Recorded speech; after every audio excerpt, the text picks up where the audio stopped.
अर्थात आता उद्यापासून खरं तर या लीगला सुरुवात होणार आहे. सगळ्यांचं लक्ष कात्रज प्रीमियर लीग कडे लागलेलं आहे, कारण की अनेक खेळाडूंचा यामध्ये सहभाग आहे आणि नुकतंच या ठिकाणी त्यांना टी शर्ट डिस्ट्रीब्युशन करण्यात आलेलं आहे. काय सांगाल, कशा पद्धतीने या लीग पार पडणार? उद्या सकाळी 8 वाजल्यापासून या मॅचला सुरुवात होणार आहे. एकूण 32 टीम आहेत. या 32 टीम मध्ये 2 शो मॅच आहेत. त्यामध्ये सह्याद्री मित्रमंडळ व युवा बदलापूर यांची एक आमची अंतर्गत मॅच आहे. आणि मेन म्हणजे सर्वाधिक जास्त आश्चर्याची गोष्ट म्हणजे जे दिवसभर आपल्यासाठी सरकारी शासकीय काम करतात असे शासकीय कर्मचारी जे आहेत, प्रांत ऑफिसरचे असो किंवा तहसीलदारचे असो, जे अहोरात्र आपल्या नागरिकांसाठी त्यांचा प्रयत्न असतो, त्यांची कामं करत असतात. या दोन्ही ठिकाणाहून म्हणजे प्रांत ऑफिसमधनं आणि तहसीलदार ऑफिसमधनं त्यांचे देखील खेळाडू आहेत. आणि त्यांनी आम्हाला एक इच्छा व्यक्त केली प्रथमेशकडे की आम्हाला सुद्धा या टीम मध्ये खेळायचं आहे, परंतु आपण ही कात्रप लीग आहे त्यामुळे आम्ही त्यांना सांगितलं शो मॅच साठी आम्ही तुम्हाला देऊ. आणि या दोन्ही संघ, प्रांत ऑफिस आणि तहसीलदारचे 2 संघांची ती शो मॅच आहे. त्यानंतर इथल्या अंतर्गत कात्रप प्रभागातील म्हणजे पूर्ण कात्रप परिसरातील सर्व ज्या मोठ्या मोठे संकुल्स आहेत किंवा छोट्या बिल्डिंग्स असतील, यांच्या ज्या टीम आहेत त्यांच्या आपण लॉट्स पाडलेले आहेत. आणि प्रत्येकाच्या 3-3 मॅच आहेत, म्हणजे एका संघाला टोटल 3 मॅच खेळायचे आहेत. आणि त्या 3 मॅच मधनं जसं तुम्ही IPLचं असतं त्यानुसार त्यांचे गुणस असतात, ते पॉइंट्सवर ते जाणार आणि मग त्यांचे सेमीफायनल, क्वार्टर फायनल्स, फायनल्स अशा मॅचेस आहेत. आणि भरघोस अशी पारितोषिक आहेत. आणि सर्वात जास्त आश्चर्य म्हणजे चांगली गोष्ट अशी आहे की गेल्या वर्षी आम्ही फक्त 4 महिलांच्या टीम मॅच घेतल्या होत्या, त्या शो मॅच म्हणून घेतल्या होत्या. पण तो नंतर त्यांचा जरा रिस्पॉन्स बघून चांगल्या पद्धतीने यावर्षी 10 आलेल्या, परंतु 2 टीमला आम्हाला घेता नाही आलं कारण टी शर्टचा प्रॉब्लेम झाला, कारण त्यांनी लेट नाव दिलं होतं आणि टी शर्टवर आम्ही नाव संपूर्ण त्यांचं मागे नाव लिहून द्यावं लागतं आणि ते सगळं मॅनेज होत नाही. आणि तेवढ्या गोष्टी मॅनेज न झाल्यामुळे त्या 2 टीमला आम्ही घेऊ शकलो नाही, त्यांची क्षमा मागतो. परंतु पुढच्या वेळेस महिलांसाठी एक दिवस राखीव ठेवून चांगली मॅच, महिलांना चांगलं खेळ त्यांना इथं खेळण्यासाठी आम्ही प्रोत्साहित करू. आणि बदलापूरमध्ये तुम्ही बघू शकता, कात्रपमध्ये एकदम चांगला एरिया म्हणजे बदलापूर मधलं नाग म्हणतात, हा नरिमन पॉइंट बदलापूरचं कात्रप आहे. आणि या नरिमन पॉइंटच्या मध्ये राहणाऱ्या सर्व महिलांसाठी आम्ही जेवढे चांगले कार्यक्रम घेऊन येता येईल तेवढे घेऊ.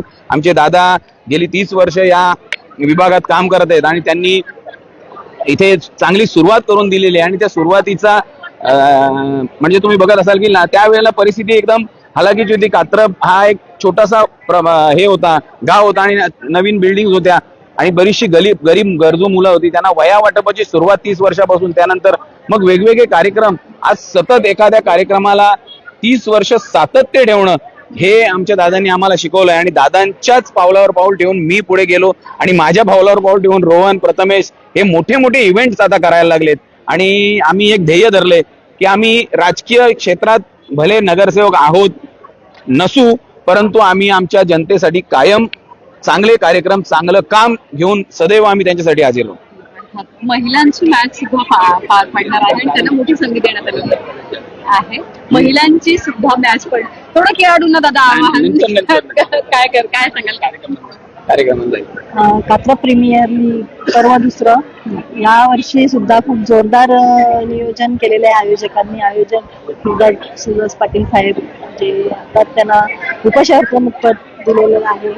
आणि खरोखरच सांगायला आनंद होत आहे की अगदी छोट्या कार्यक्रमापासून आम्ही सुरुवात केली होती. गेली 30 वर्ष झाली आजच्या या राजकारणपेक्षा समाजकारणाला, की छोट्यापासून आज आम्ही मोठे मोठे इव्हेंट इथे करायला लागले. रोहन असू दे, नाही तर प्रथमेश सुद्धा असू दे, त्यांच्या मार्फत खूप मोठे मोठे इव्हेंट व्हायला लागले या कात्रप एरियामध्ये. तर त्याच्यामुळे आज कात्रपचं नाव खूप मोठं झालेलं आहे.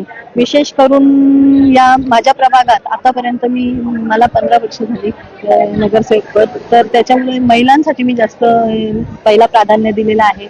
महिलांसाठी मोठी वातानुकूलित जिम अशी सुरू झालेली आहे, जिथे 100 महिलां प्रवेश घेतलेला आहे आणि ते सुरळीत चालू आहे. पहिली गोष्ट म्हणजे असं नाही की ते केलं आणि आता कुठेतरी अर्धवट सोडून दिलेलं आहे. तर ते सातत्य आहे आमच्या प्रत्येक गोष्टीमध्ये. आणि त्यामागे आम्हीच नसून आमचं पदाधिकारी आहेत, कार्यकर्ते आहेत, रोहन आहे, प्रथमेश आहे, आणि हे आता काकादादांच्या पावलावर पाऊल ठेवून सगळे त्यांचा वारसा जपत आहेत. पहिली गोष्ट म्हणजे आज महिला आजच्या या धकाधकीच्या जीवनामध्ये आपण पाहत आहोत, महिला जणू सकाळी कामावर जाणाऱ्या महिला ह्या रात्री येणार, परत ते फॅमिलीसाठी वेळ देणार आणि त्याच्यानंतर ते प्रॅक्टिसला जात असणार. मला असं वाटतं या महिलांचं खरंच कौतुक करावं तेवढं कमीच आहे की ते स्वतःसाठी वेळ देत आहेत. स्वतःसाठी म्हणजे त्यांनी ही मॅच फक्त एक सामना जिंकण्यासाठी नसून तर स्वतः एन्जॉय केलं पाहिजे. अनुभव त्यांना या मॅच म्हणून भरपूर येणार आहे आणि हा अनुभव म्हणजे हे ज्या आठवणी आहेत त्याच त्यांच्या सोबत राहणार आहेत. धन्यवाद. अर्थात काय सूचना असणार आहेत खेळाडूंना आयोजक म्हणून? सूचना देण्यापेक्षा मी तर म्हणेन हे कुटुंब आहे आमचं. का सातत्याने जसं वामनदादा बोलले की गेली 30 वर्ष आम्ही या परिसरामध्ये काम करतोय. पूर्वी हा कात्रप प्रभाग 1 होता जिथे आमचे प्रकाशदादा हे नगरसेवक होते, परंतु आता या कात्रपचे जवळजवळ 10 ते 12 प्रभाग बनलेले आहेत आणि त्या प्रभागाला कुठेतरी वंचित न ठेवता आम्ही पूर्ण प्रभागाला घेऊन सोबत चालतो. त्याच्यामुळे वॉर्ड कोणाचा आहे काय आम्हाला त्याच्यामध्ये काही इंटरेस्ट नाहीये. त्याच्यामुळे आम्ही खेळीमेळीच्या वातावरणामध्ये सगळ्यांना एक खुश ठेवण्याचा प्रयत्न करत असतो.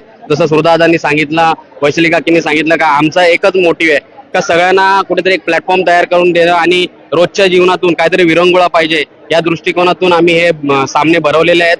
याच्यामुळे आम्हाला खूप अभिमान आहे का या परिसरातले सगळेच लोक या कार्यक्रमात उत्साही असतात. अल्पावधीतच लोकप्रिय झालेला भारताचा बुलंद आवाज आपला Bharat channel subscribe, share, like आणि कमेंट्स करायला विसरू नका.